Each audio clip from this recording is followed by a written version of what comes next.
Olá, que alegria sempre estarmos juntos, pensando, como eu já tenho dito aqui durante todo este tempo, nos princípios da palavra de Deus. Eu não tenho o menor interesse em discutir religião, quem está certo, quem está errado. Isso para mim não tem o menor sentido, até porque nenhuma religião salva. Talvez você fale assim, mas todo dia ele fala isso, e vou continuar falando. Para você e eu entendermos que nenhuma religião salva. Essa questão de ser religioso, de ter uma instituição, de ser membro de uma instituição ou denominação, tudo isso pode ter o seu valor humano, pode ter a sua colocação, a sua utilidade para as pessoas, para o grupo, e não vejo nenhum problema nisso. Não estou aqui para criticar nenhuma religião ou instituição. Isso aí é problema de cada um, de cada grupo, como a pessoa quer viver, interagir e conviver uns com os outros. Agora, quando a gente fala de palavra de Deus, nós temos que entender, nenhuma religião salva. E o meu objetivo principal, neste tempo que você e eu desfrutamos aqui, é falar sobre a salvação da nossa alma. Eu tenho a minha preocupação voltada para a salvação da nossa alma, da minha e da sua, porque a alma é eterna.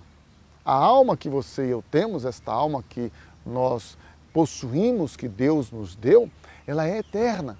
E ela se perdeu por causa do pecado.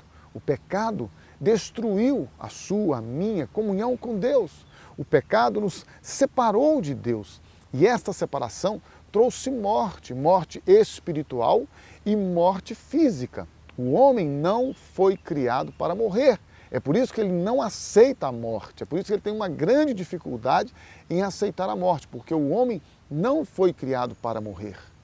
O homem, ele foi criado para ter vida, vida abundante e vida eterna. O homem foi criado para ter comunhão, relacionamento e intimidade com Deus.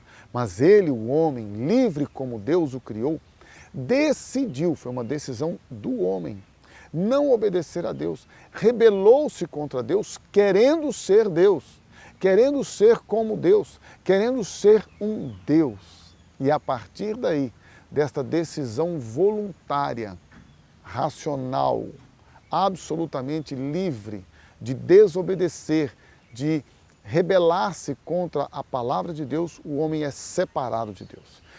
Por causa dessa separação, o homem traz para si a condenação, não só espiritual da sua alma, como também para o seu corpo. E aí ele passa a voltar para o pó de onde ele veio. Mas o projeto de Deus era que o homem vivesse para sempre. Perdida esta bênção, perdida esta natureza criacional que o homem foi feito por Deus, a imagem e semelhança dele, de Deus, o homem passa a reproduzir agora a imagem e semelhança que não é de Deus, mas é da sua humanidade, humanidade caída, humanidade derrotada. E esta agora, esta natureza humana, dominada pelo pecado, escravizada pelo pecado, esta natureza agora, ela passa então, veja bem que interessante, a viver para si, debaixo de condenação, de juízo, de opressão e de todo tipo de perversidade, malignidade. Mas Deus não desistiu do homem. Apesar do homem ter se distanciado dele, ter rejeitado ele, ele não desistiu do homem. Ele volta-se para o homem na pessoa do seu Filho Jesus.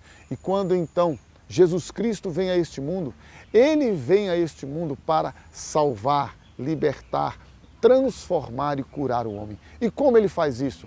Através da sua morte e da sua ressurreição. Você e eu, então, passamos a entender que Ele, Deus, está fazendo algo novo e maravilhoso.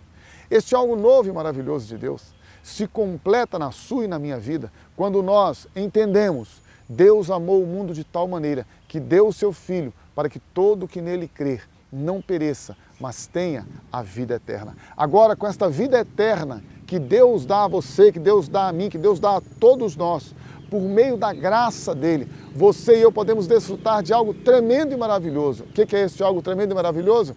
A vida eterna, a vida nova em Cristo Jesus, a salvação da nossa alma, a libertação do nosso interior. E agora nós podemos viver para Deus, para glorificar a Ele, viver para Ele e andar em verdadeira justiça e santidade diante dele. Quero fazer um desafio muito interessante a você nesta hora. Que tal se você, hoje, permitisse que Deus trabalhasse na sua vida, te dando vida, vida abundante e vida eterna?